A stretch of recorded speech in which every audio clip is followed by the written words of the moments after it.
ይህም ከንቱ ነው ከንቱ።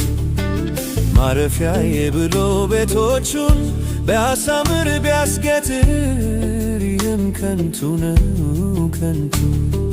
ብርና ወርቅ ማከማችቶ ለነገው ቢያስቀምጥ ይህም ከንቱ ነው ከንቱ። ለሰው ከድካሙ በቀር ትርፉ ምንድነው? ይልቅ በጉብዝና ወራት ጌታን ማሰብ ነው።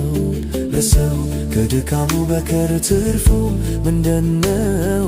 ይልቅ በጉብዝና ወራት ጌታን ማሰብ ነው።